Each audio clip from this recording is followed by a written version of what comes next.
Oh, there's a noise out there. Hello and welcome to OEWeek Live. I'm Alan Levine from Open Education Global, and I'm totally responsible for organizing these chaotic sessions, which have been a lot of fun. And so today I'm just so excited. I pitched this idea to Genrin at Creative Commons to do a kind of a call-in show with the kind of questions that come up that are really tricky. And she introduced me to Shanna, who brought in a wonderful panel of CC certificate facilitators. And like, who better could hear who knows how to deal with all the range of questions that come in. So I'm just excited to do this. And I have to this is the shirt I got in 2016 because I was on the first planning committee for the certificate, and it's just fantastic. Like where it's gone is like way beyond what we even thought then. So congratulations. And first, of course, we want to hear who everybody is. So let us know where you are and tell us, if you can, in one sentence, like the best secret thing about being a CC facilitator. And I'm going to start with Shanna first. Okay, hi, I'm Shanna Hollich. I'm the Learning and Training Manager at Creative Commons. Before that, I was a librarian for a really long time doing library work and open work. I'm coming to you today from Gettysburg, Pennsylvania in the U.S. And I don't know, the best thing about being involved and knowing all this CC stuff is really the people, getting to work with people like Alan, with all these people you see on the screen. I've met people from all over the world that I would never have met otherwise, who are all doing really cool, awesome things to make the world better, which is a thing we all need right now. So it's great. And you get to pass, you get to say who goes next. Awesome. All right. Well, I'm going to go ahead and put Jen Hughes on the spot. Sorry, Jen, you're top of my screen. No worries. So I'm Jen Hughes. I am a facilitator for Creative Commons certificates.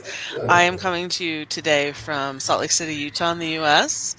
And I love being a CC facilitator, not just because, like Shanna mentioned, we have to work with all these amazing people, but I also love that I learn something every single time I facilitate. And I love the questions that the participants come up with. So I will pass it to Jonathan. Hi, folks. I'm Jonathan Poritz. I was a math and computer science professor for 100,000 years, based in the United States. I escaped. I live in Pietrasanta, provincia di Lucca in Italy. I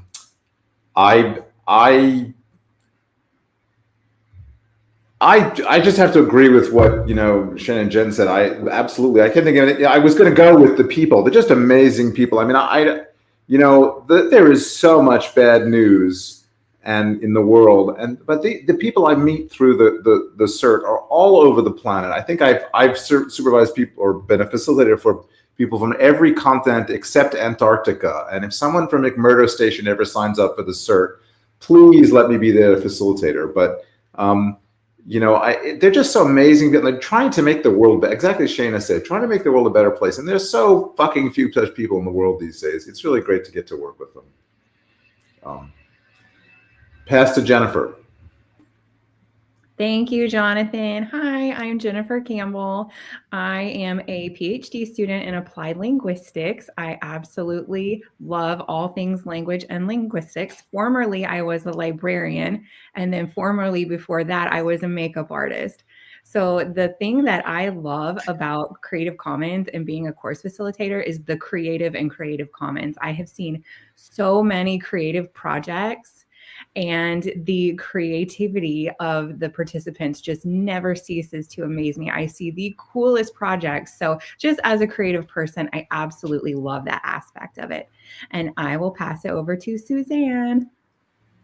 Hey all, Suzanne Wakim. I live in Northern California in the US. And in my day job, I work on the state's OER initiative, which is wonderful. We get to do lots of cool things with faculty across the state. I think my favorite thing about working with CC is kind of what everyone else said, all the things that are amazing and wonderful is working with really great people. Maybe what I will add is having a network to ask those really thorny questions that I can't quite figure out on my own. So that's been really wonderful. All right. That was kind of an easy question. So I just, but we know you love it. And I just hate to ask, but there may be someone watching who is not familiar, or maybe has heard about these certificates. Can anyone give like the high flyover view of what it is?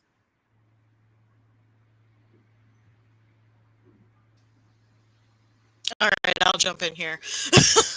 I'm trying to try not to dominate this conversation, but yeah, thank you for the link. The CC certificate program, it's been around since 2018, I think is when it officially launched, and it's our flagship training program. So if you want to know more about the basics of how copyright works, if you want to know about the CC licenses and go really in depth with all the different CC licenses and legal tools and find out how those work, and then start figuring out how those apply to open access, open education, open culture, open science, open research, open data, all that cool stuff, then this might be the program for you. It's a 10-week online course.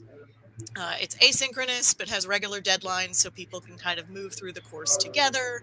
And you'll be paired in a small group of 20 to 25 folks. You get paired with one of these expert facilitators, like the sort you see on the screen today, and you get to just dive into all this nerdy copyright open stuff and get all your questions answered and get tapped into this amazing community. We have over 2,000 graduates now from 70 different countries all over the world. So I'm a big fan of it, of course. Well, thank you. I mean, like, to me, it's like, who has not heard of it? And I'm glad you get numbers, because I actually notice all the time when I get emails how many people I communicate with have that in their footer, and that's a signal too. But okay, I don't know how to go about doing this. We have some questions we've jotted down. And I was just wondering if each facilitator or some of you might be willing to share one that maybe you hear a lot, and it doesn't have to be the complex ones, but we need to all say at the same time. We might respond with, "I am not a lawyer." Okay. if someone puts up the cue, we can say, "I am not a lawyer," because we can't give legal advice. And like, to tell you how dynamic this group is, we were deep into the discussion before we went live. So does anybody have one that I think, Suzanne, that one that you were talking about is like a really good starter, because it sounds simple and then it gets complex. Yeah, absolutely. Love to jump in. This is one that comes up in every cert that I have facilitated. And the question is, in effect, if I'm writing a CC BY book or creating a CC BY project, can I put in an image that is, say, CC BY ND, right? So ND meaning I can't change it, but my book has a license that allows people to adapt the work. And that answer comes down to essentially the difference between a collection and an adaptation. So if you've seen the kind of, I don't know whose image this was, but that brilliant image of the smoothie in a blender is an adaptation because you've mushed all this Nate stuff Angel. together. Say again? It's Nate Angel. Nate Angel. Yep. Important to give attribution, right? Like that is his role. So, and then a collection is separate pieces, kind of like a old style TV dinner. And I've always, I don't know if anyone else thinks about it this way, thought about having an image kind of floating in the book as a separate raisin in my smoothie. So it's an own little island, and therefore it's a collection, and that would make it okay. That's my short answer. If anyone else, again, not a lawyer, just my best understanding. If anyone else wants to jump in, go for it. Well, Yeah, this is always a... Oh, go ahead, Alan. No. Yeah, this is always a tricky one, right? And a lot of it has to do with like your specific use case, which like I'm not necessarily going to know all the details, right? But like, how are you using the thing? And if it's a raisin in your smoothie, if it's, separate and contained, my big thing is always to tell people, just make sure you're marking and attributing everything really well and really clearly, right? So if your smoothie has one CC license and that raisin in it, that's not yours. You took that raisin from someone else. Then make it really clear that that is someone else's raisin. It might have its own license. So, if I come along and I want to use your smoothie somehow else, maybe I take the raisin out if I don't, if I want to do things with it. Or maybe at least I know that, oh, okay, these parts are different things. yeah, it gets tricky. And mine was a little bit of a variation. Like I get caught up sometimes is like I have an image, but I want to crop it. Or I have music and I want to use just the opening track in my podcast. And I can make a case why it's not right copying, especially because I'm using it for, I'm not using it for commercial. But I think there are people who would argue technically it is a derivative. I've changed somehow the original content. Well, remember, Alan, the term derivative doesn't mean something that was changed in some way. It doesn't have to be bit for bit identical to be a copy, right? You can move a Word document to PDF, and that's not considered by copyright law a change. Or you can, and you can even, I'm told, you can correct a few typos in some document, right? So I think just the fact that you trim off somehow that it's. If you trim off a few just a few pixels from the edge of an image, that's not a derivative. So there's some gray area. If you get down to just the little central color blob in the middle of the image, clearly it's a wholly different thing. Somewhere in between, when I was a younger person, I hated slippery slope arguments, but I've come to think that that's the whole point of being human, right? We have to decide these difficult things. We have to get together. We have to have philosophers and lawyers and other people, but somewhere in between is where it becomes Wang Xiao, I can't pronounce her name well, but a former CC attorney said this thing about cropping and changing color balance, right, is another thing people sometimes do with an image. And she said, if you change the meaning of the picture, if you change, the somehow, if it's a picture of, I don't know, if it's a picture of the presidents at Mount Rushmore, and you crop it to just indicate the little kid who's stealing his sister's ice cream cone, that's a different image. Has a very different message, right? And I think that's clearly an adaptation. Whereas many other croppings, if you just crop out Teddy Roosevelt, who likes him anyway? So that's not a big deal. No, I'm joking on the last point, but. No, thanks. And you're right. I've probably been thinking too much about what's the physical act and not really the meaning. Anyhow, what are some other things that you come across a lot, or you find that people get a little bit stuck on? And actually, I just wanted to add, Ellen, your picture on the page that linked to this event was, I don't know if others want to weigh in, because I don't have a question. I don't have an answer. I just have a question, which is that had a lot of individual pieces kind of put together. They weren't changed significantly.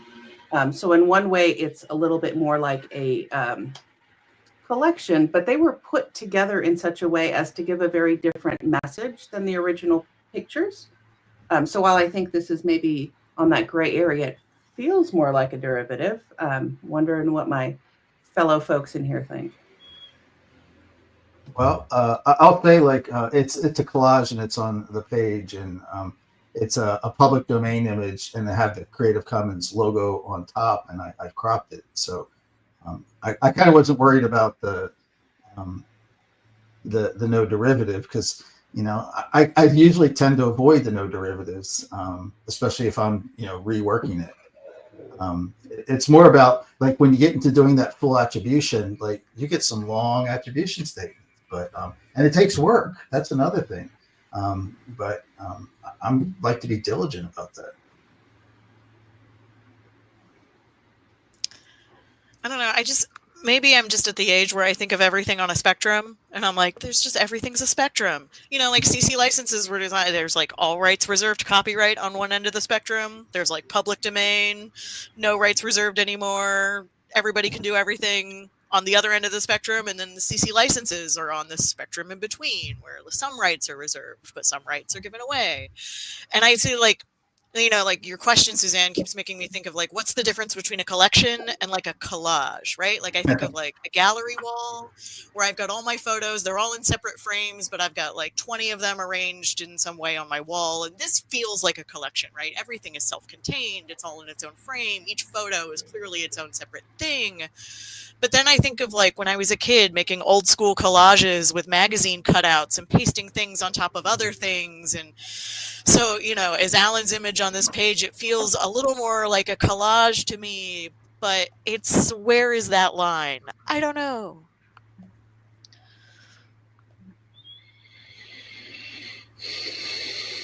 I'm just going to quote Kirby Ferguson. So, well, come on, share some other things that you've either heard recently or had to address that you might. Well, so I was in an event earlier today, and someone asked me the question.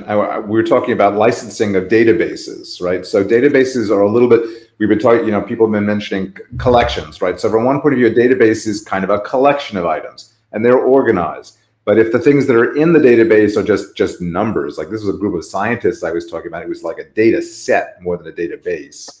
And, you know, numbers are generally considered just kind of facts, and you can't copyright facts, right? But maybe the organization of the facts. And so I think CC has a very wise stance on this, that, you know, when you want to do open science, data sets should be licensed with CC0, right? It's not different jurisdictions have different approaches. Let's just make the damn thing as free as we possibly can, you know, waive all confusion. The CC0 license is nice because it's not a license, sorry, it's a public domain dedication tool, but it has a clause in it which specifically gives away also rights associated with the European sui generis database right, which is in Europe, where I live, there's this weird extra right, which is kind of adjacent to copyright, but, you know, protects some databases as well. But someone was saying to me, what happens if I come across a database which has a CC BY license on it, and the items in the database also are CC licensed, but there's a whole lot of them.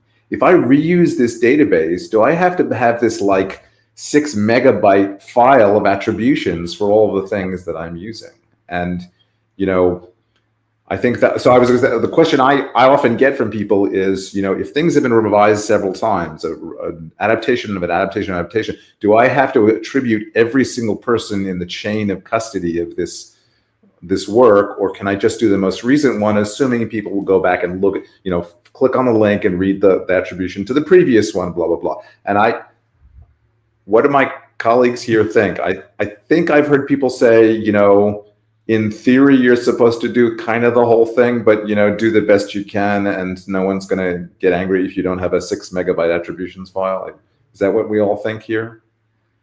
Are we going to go back to the spectrum analogy? Because I think that's that's exactly where we're at, right? Like, if it's a whole bunch of things, one of the things I really like about how attributions have been explained is like this idea of within reason. If you give enough attributions and it's long enough, I, the reuser, have lost the ability to figure out what came from where. It's just too complicated. But that's more of a philosophical answer, I think, than a legal answer. Yeah. It is. It's almost we get like trying to like fine tune it to be so specific. And I think as everybody says, it's like, what's your intent? What are you doing with this? And you know, and not get, because I know it's more or less people like, I don't want to get in trouble. And like, yeah, I don't want to get sued, but like, I haven't been sued yet. And so I feel lucky. But you know, you try and you do the best you can, and you signal that intent with your work, which I think is important. Yeah, I saw this comment in the chat that, you know, do your best until you know better. I love that. Like, we're all just humans trying to muddle through in a society. So, you know, for the most part, you know, if you're acting with good intent, things are going pretty well. There was something else, but I lost it. Well, sorry. No, go ahead, Jennifer. No, thank you. I will also say, as a linguist, I get questions about translations, and that translations are derivative works, but there's a really good reason why translations are derivative works. And there's a book that explains, it's called Through the Language Class. And if you're writing in another language, then you're thinking in another language, and it really is a derivative work, because it's just when you're speaking another language, it's different cognitively. So that's why it's derivative work. But it's really important for us as we move globally, and CC is global, that we be able to translate our things by licensing them openly. So that's also really important as well. Jonathan, yes. Can I ask you a question then? Yes. What about? So I've heard this. So the human who's doing the translation is adding human creativity, right? That's the secret sauce that makes something an adaptation. It's not just a copy; it's got human creativity in it. What if you run something through an LLM translator, right? So there's no human doing the work. Is the new thing a derivative, or is it just a copy? I don't know, because I would never do that. Like I don't trust.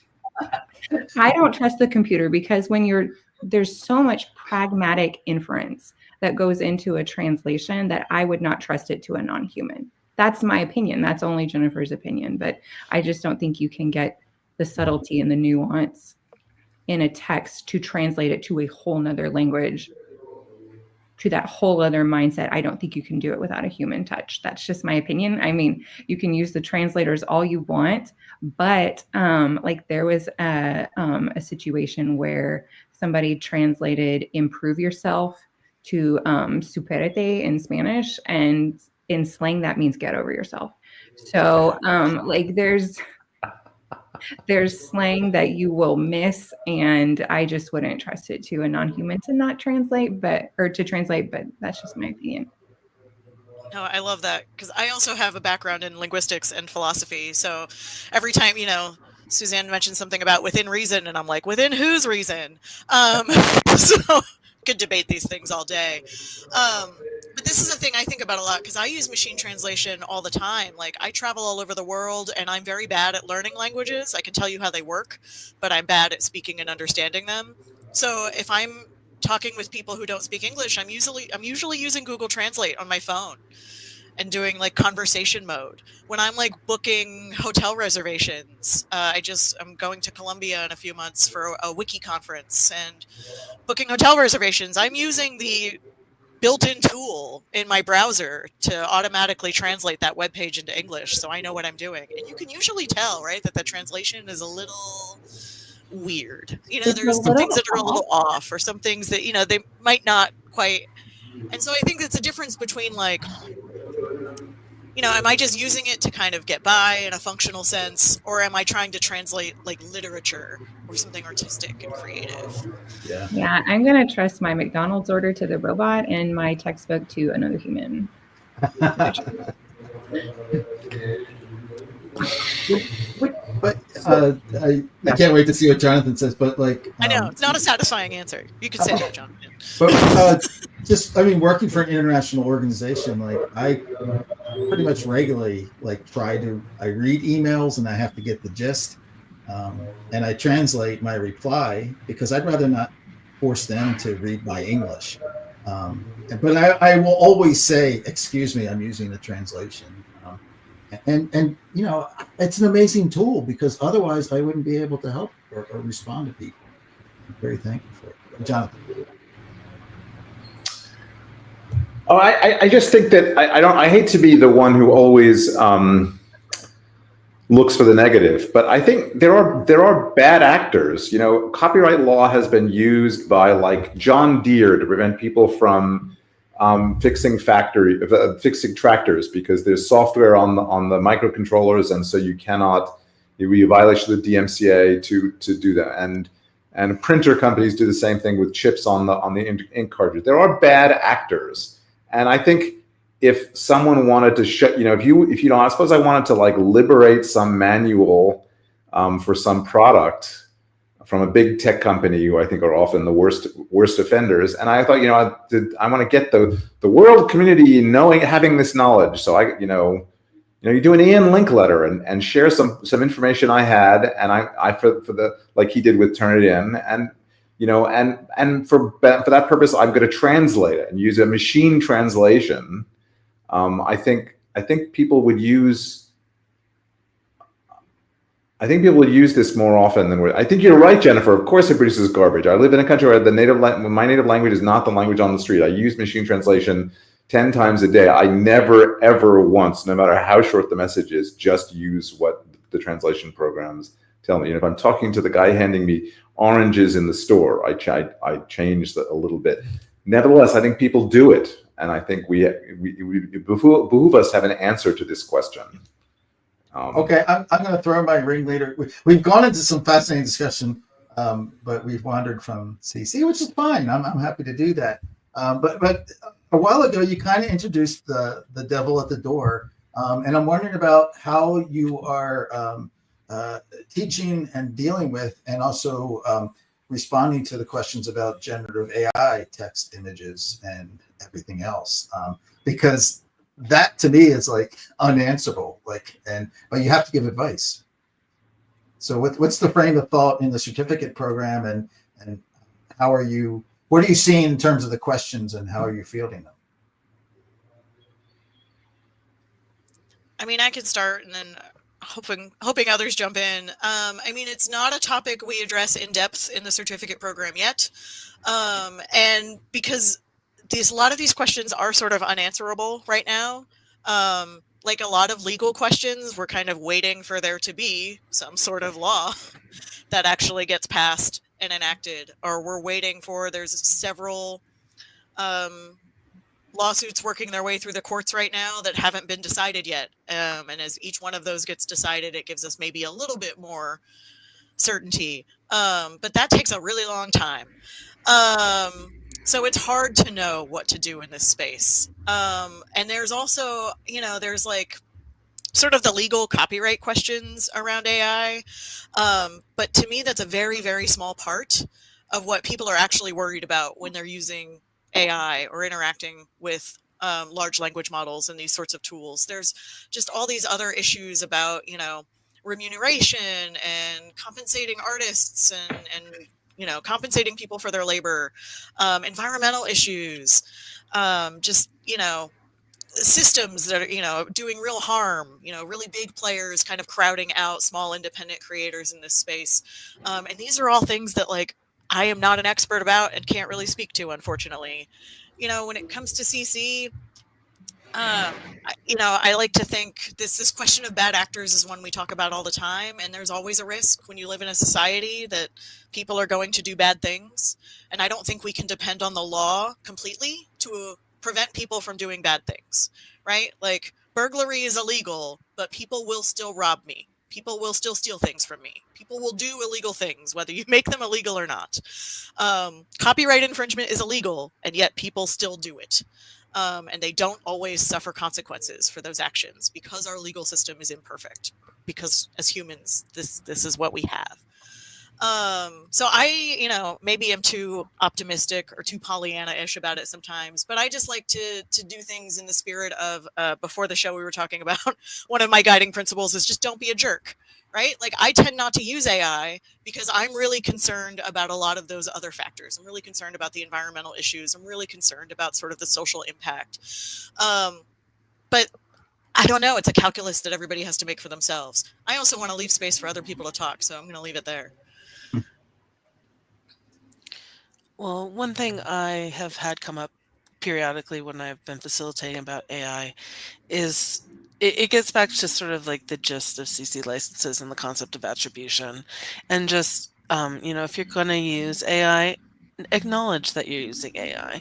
It could be like Jonathan and Jennifer's examples where I used AI to basically translate something and then I edited it and I went through it, but acknowledge that you didn't come up with the base work.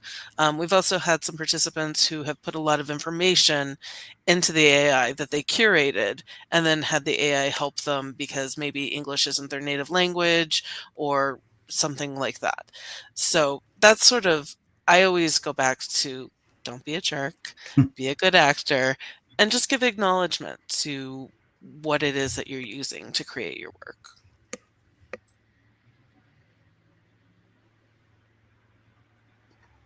Well, I mean, I like I use, a lot of my work is not for publishing. It might be in my blog, or it might be in some of our discussion places. And I try to tassel it the best I can. And it's still incomplete, but it's a signal. And some of this modeled over what I saw Creative Commons was doing a lot with images early on. I guess the question is, if I'm using this in a larger work, that's composite. I'm doing an open textbook or a publication, and I want to put a CC license on the whole.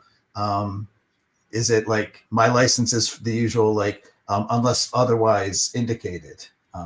That's probably. Wait, I'm sorry, Alan. You're saying that you tassel things that come out of generative AI? Yeah.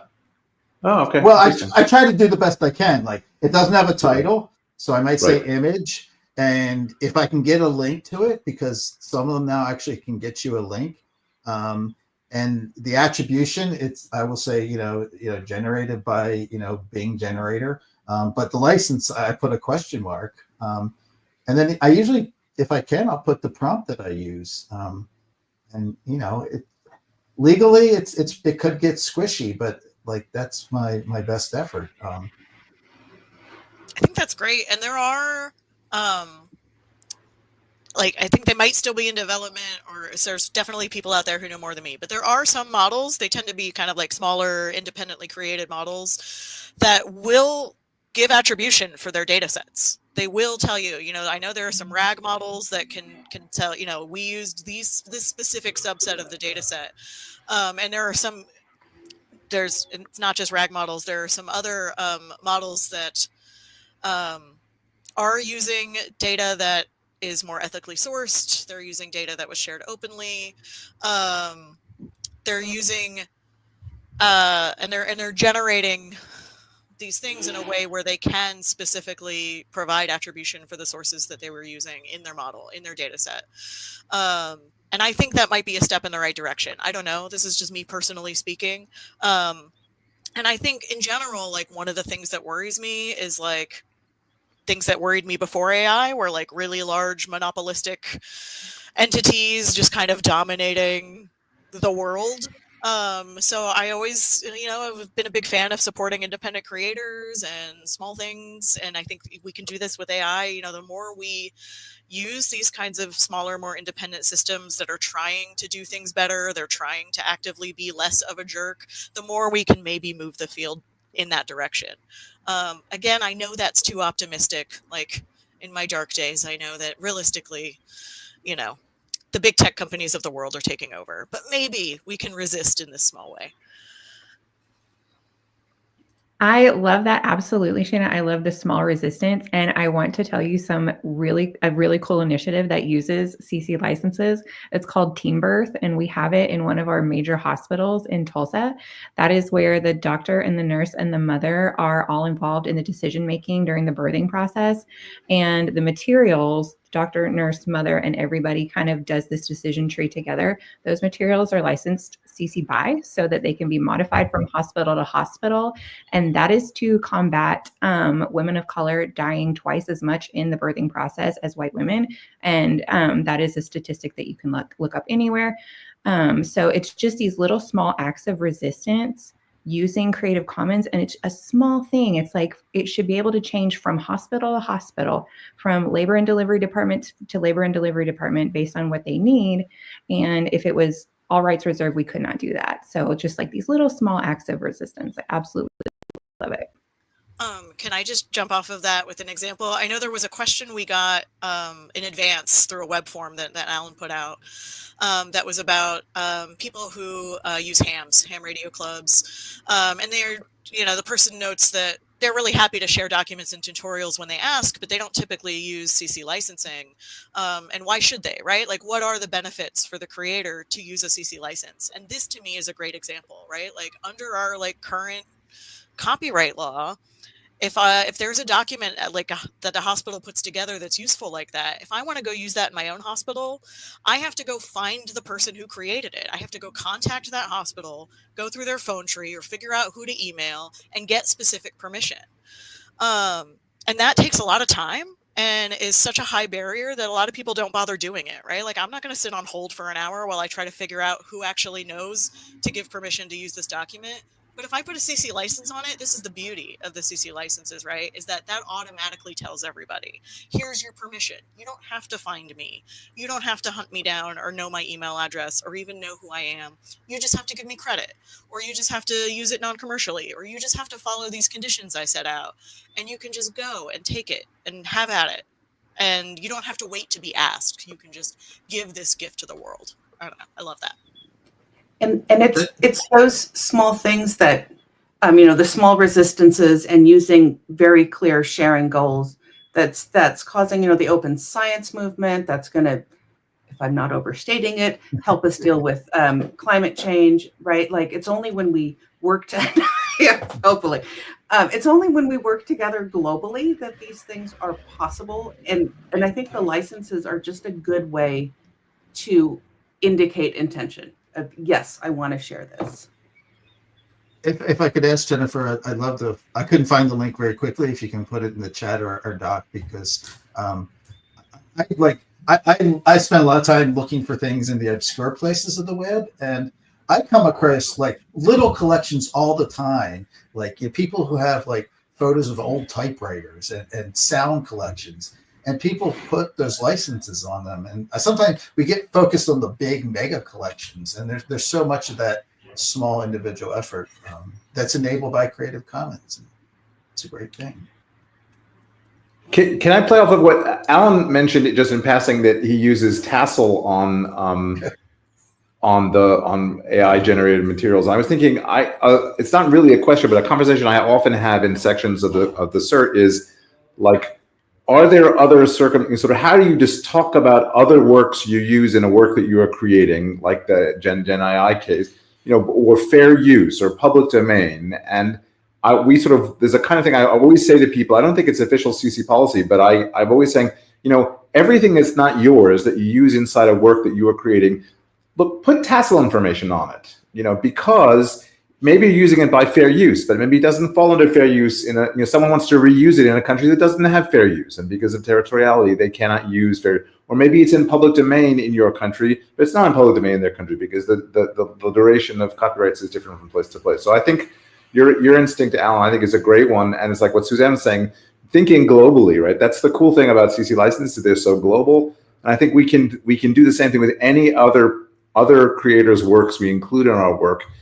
As part of the, I'm going to go even farther than no, don't be in it. What was it? Don't be mean. Don't be a what jerk. Was your? Don't be a jerk. Okay, I was going to go with a curse, but let's try to be kind, right? Let's, why don't we actively try to be kind, and like everything we use, like give people enough information. If they're in a jurisdiction that has different rules, they can adapt your work legally as well. And I think that's a great instinct you had, Alan, and helps Suzanne's point of making things more accessible globally. Thanks. We do have a reminder, because I committed the sin of using an acronym without saying what it is. Give us, what's Tassel? Because I just use it like everybody knows it.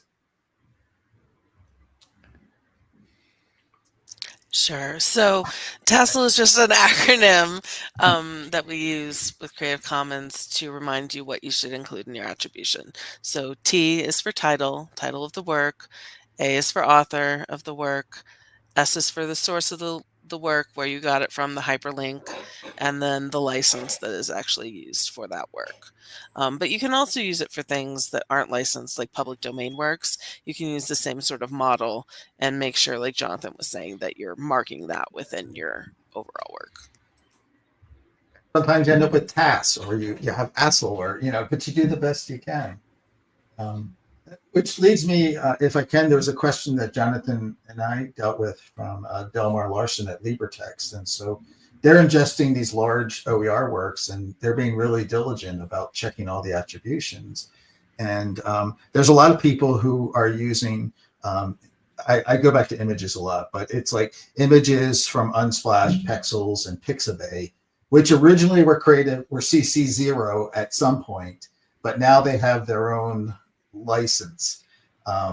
And he's trying to ask, like, when we republish them, do we have to try to establish that they actually were CC0 at one time, or can we link to their current license? So it's an interesting thing, because I think what he was saying is he's seeing people attribute things from Unsplash with a CC0 when it's kind of CC0-ish. I mean, it's almost CC0, and it's close enough for, most of us, but technically it's not.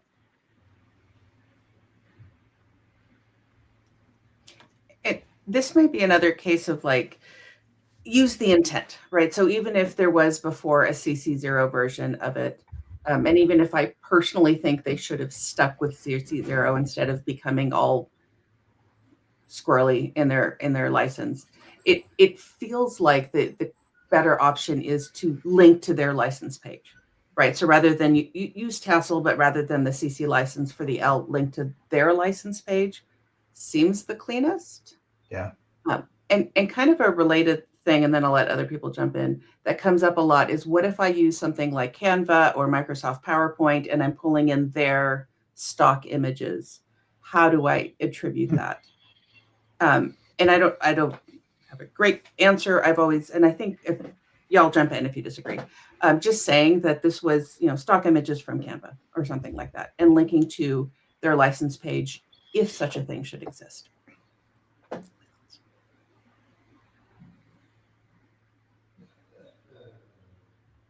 Yeah, I mean, I just thought it's way too much work to try to establish. Yeah, you can look at Pixabay and find the date it was uploaded, but I'm just happy linking to the, like you say, Pixabay has a name for their license, and it gives the terms, and I think that, to me, that you're covered.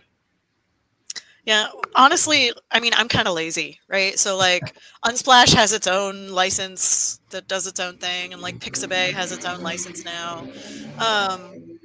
And I don't know, I work for CC. I like to use CC stuff and keep it simple. So like if I'm looking for images, personally, I just don't go to those sites. I usually find what I need on Openverse or on Wikimedia Commons is another great place. I've started using that a lot more. There's just so many awesome images on Wikimedia Commons that are CC licensed. But I mean, it's totally, like Suzanne mentioned, you totally can still use these like Unsplash and Pexels and Pixabay things. Just give as much information as you have that's useful for a reuser, right? So like, it's not CC licensed, it's the Unsplash license. So link to their license, and that way if somebody wants to reuse that image, they can click through and read it and see, oh, here's exactly what I can and can't do. Awesome. I think I totally like your perspective, Shanna. But my wife and I are doing this podcast these days, and we put a lot of images in, and I just go to Wikimedia Commons. Wikimedia Commons is great. They have this button you can click that says, if I'm going to reuse this on another wiki, or I'm going to reuse this on the web, and it gives you the attribution statement. You can even click something; it generates the HTML. You can just cut it and paste it into HTML. I've got to say, I would say, I think 20% of them, I look at the attribution, the license statement on an item there, and I think that can't be right. I just I know that's not right. I mean, I love the Wikipedia people. I love what the work, God love them. But I think some huge percent of things that have a particular license in Wikimedia Commons, that just cannot be true. It's just not. I don't. It's not like I've done detailed investigations of the product. So so Shanna, I think your perspective on give it your best effort, and everything. Everyone's been saying that in this meeting. Give it your best effort. I feel like if someone sued me for misusing some obscure image that I had on for a fraction of a second in a video blog to make people chuckle while I'm talking about the end of the world, and someone came after me and said you misused my image, I probably would not get in too much trouble. So that's my risk assessment. Yeah, that's for people who are thinking about sort of these risk assessments. I mean, again, I'm not a lawyer. I talk to a lot of lawyers, but I'm not one. But my understanding of how this typically works is say you make a good faith effort to use a thing, but you actually, didn't do it right. So now you are infringing copyright. It doesn't go from zero to lawsuit. You're not just going from here today, in court tomorrow.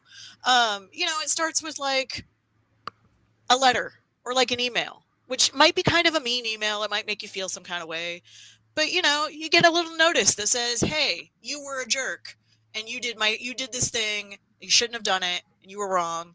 And so you get an opportunity to fix it. And so I don't know, I think sharing anything online comes with a risk of somebody sending you some sort of mean thing and being a jerk. And the odds of that happening are pretty small. So I know we like to talk about sort of the big cases and, you know, the $1 million settlements and things, but the reason those are news is because they're exceptional, right? They're not the norm. So I don't know. I try to keep that in mind. Like, generally, I don't know. We're all just trying to do good, and most of the time it works out just fine. And if you're in one of those outlier edge cases, that's really hard, but there's still resources and ways to get help. Okay, I'm going to pull in because I want to pay attention to the ones that came in ahead of time. This is number 8, and I'll try to put it in the chat, but it may get truncated, but I'll read it first. I would like to shorten the copyright protection of my original content. How can I have it become public domain after, say, a period of 5 years? Is there a way to note the existing copyright time remaining, or do I need to make it public domain when the 5 years is up?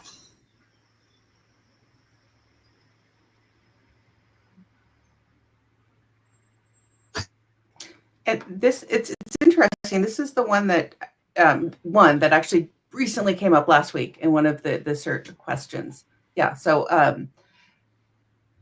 it's essentially, and I think it's the same thing. The question was, I want it to be CC by NC for 5 years, and then after 5 years, drop down to CC by, or ascend up into CC by.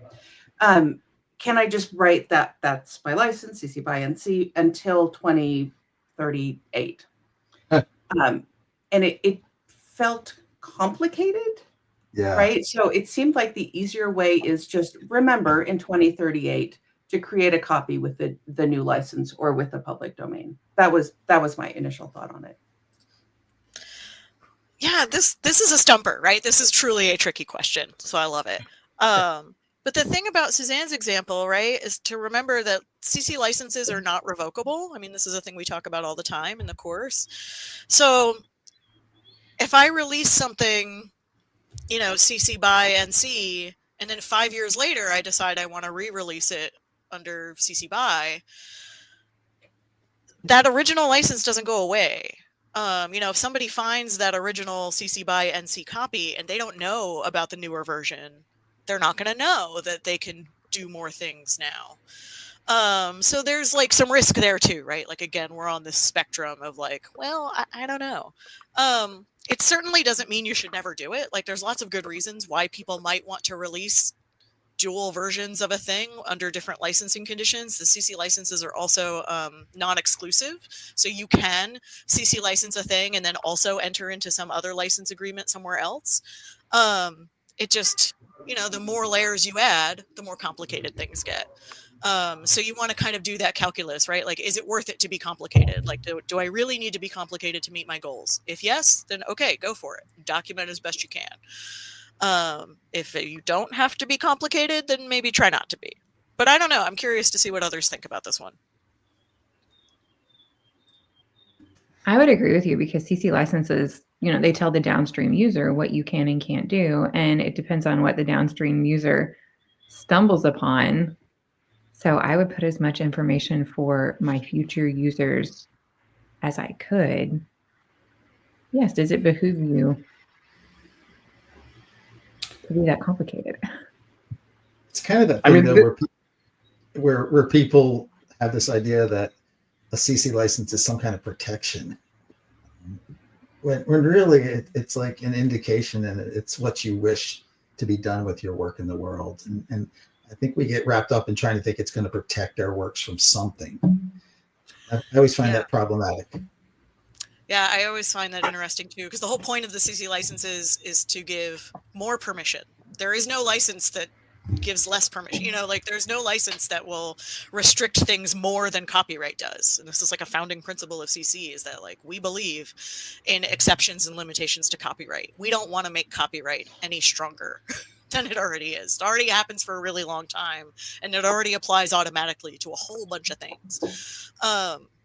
So yeah, CC licenses, it's like tricky to think of that. The one thing too about this comment that I thought about is the public domain thing makes it trickier, right? Like, CC0, we'll often call it a license, but technically it's not. It has a slightly different legal structure. So to be more correct, we often call it a legal tool, because once you dedicate something to the public domain, once something's in the public domain, you can't pull it back out. like it's in there. And so that gets hard too. I don't know, this one's got me all up in knots. So sorry, go ahead, Jonathan. No, go ahead, Suzanne. Well, I was actually going to just stir the pot a little bit more. Sometimes the reason people want to put it into the public domain is they don't want or don't care if their name is attached to it. And that's come up before. Like, what if I want to share this, but like, I don't really need people to, I want to be anonymous. You can just call the author anonymous. Like, there's nothing that says you have to use your legal name or whatever. So it might actually be cleaner to keep it as CC BY, because why not tell people that it was made by somebody? Absolutely, right? Like, you can CC BY, when you put a CC BY license on something, it doesn't necessarily mean that like you need to attribute my given legal name. They're going to attribute whatever author name you put on the thing. So if you want to, like, I pull images from Flickr all the time, and the author is usually someone's Flickr username. Like, I don't have their government ID. I don't need to know their real name. It's fine. They've published this under their Flickr username. So if you publish under a pen name or an alias or anonymous, those are all valid ways to be attributed as an author also. But yeah, Jonathan, go for it. But the licenses say that you can say how you want to be attributed, right? So, and so this, to me, this is a sort of a technical question we need a lawyer to answer. Is like, when you make these public declarations that have legal force, like, I declare that I, as the copyright owner of this, put on CC BY NC on this document, that has a legal consequence. Sort of how complicated is my sentence allowed to be? Is it an entire Turing complete programming language available? Can I say, if you do this computation, you get a prime number as an output, then the license A applies, and if not, because what we want to people to do is to say, this is CC BY, mine is Jonathan Poritz, but look at your watch. If the date on your watch is 2027 or later, then you must attribute me as, the Messiah, right? Because from that, whatever, I just wonder, and it's a legal question, how, in contexts like this, where you a vocal act, like Jennifer knows a lot about, kind of speech acts, right? Isn't that a whole part of linguistic? The speech act, can a speech act like have if-then tests in it, right? In a legal context, I don't know. We need a lawyer to answer that question. Yeah, and we don't have any, so I my can guess say is that it comes to, there's more of that, like, within reason, right, or like, yeah.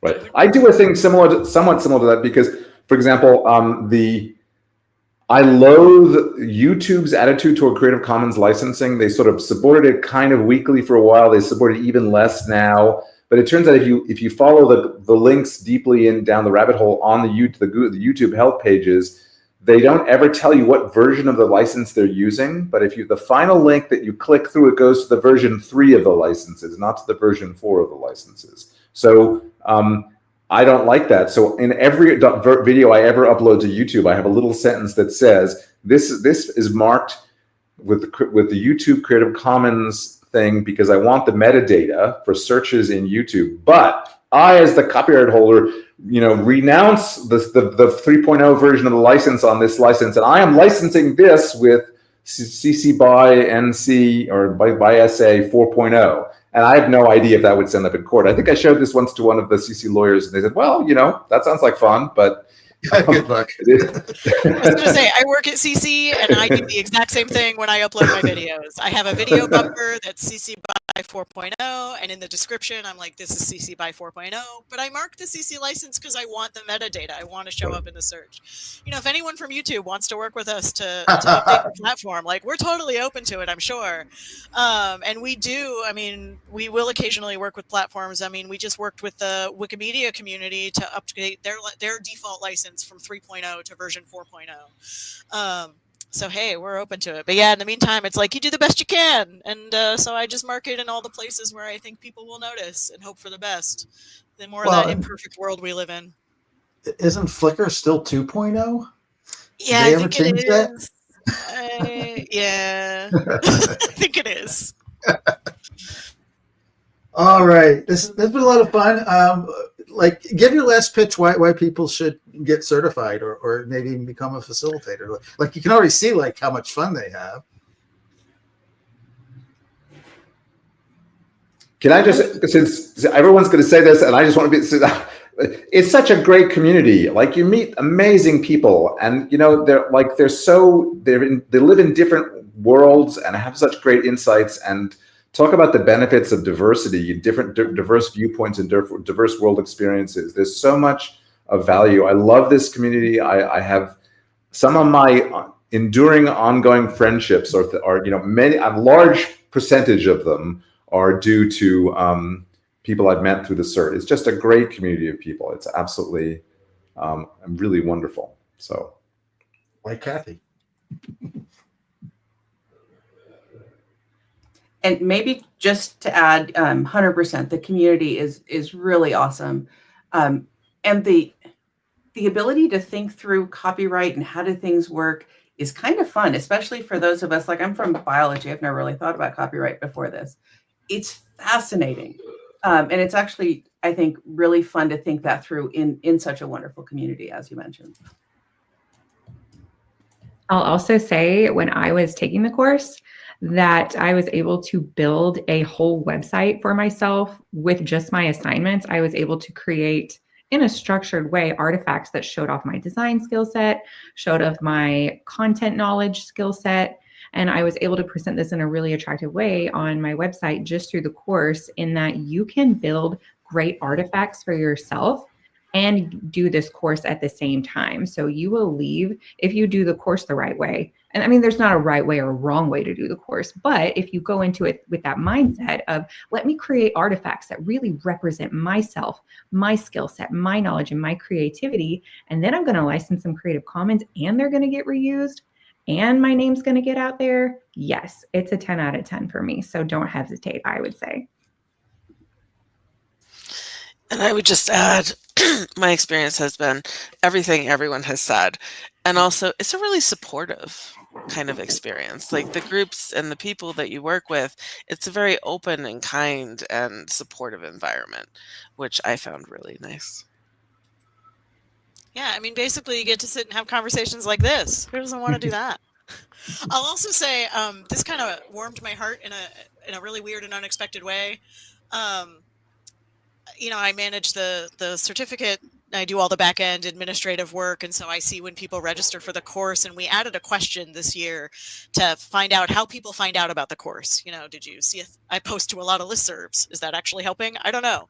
And somebody actually wrote that they signed up for the course because they saw in a job description that this was a preferred credential, like something, either CC certification or there's some other ones. Open Education Network has a program, Spark has a program, and it kind of listed a few of these. And they were like, this is a preferred qualification.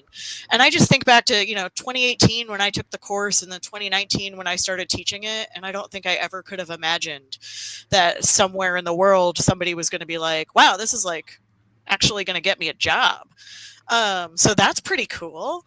And I was pretty excited to see it. So I can't guarantee you a job if you take the course, but I can guarantee you a lot of awesome conversations with really great people, and then the ability to become a part of this amazing global community. We have this alumni network.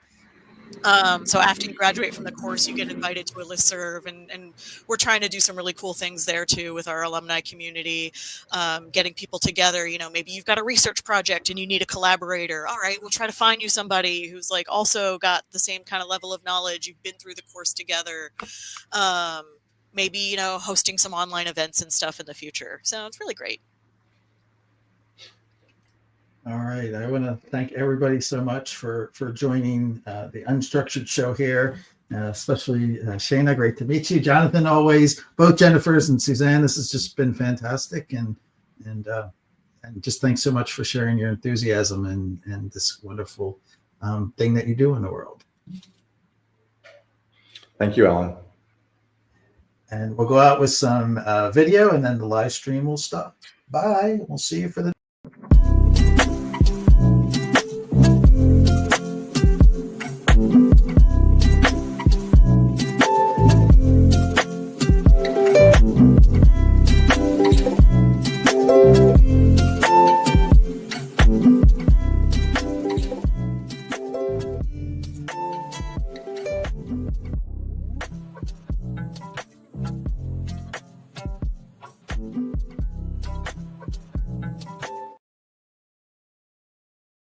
And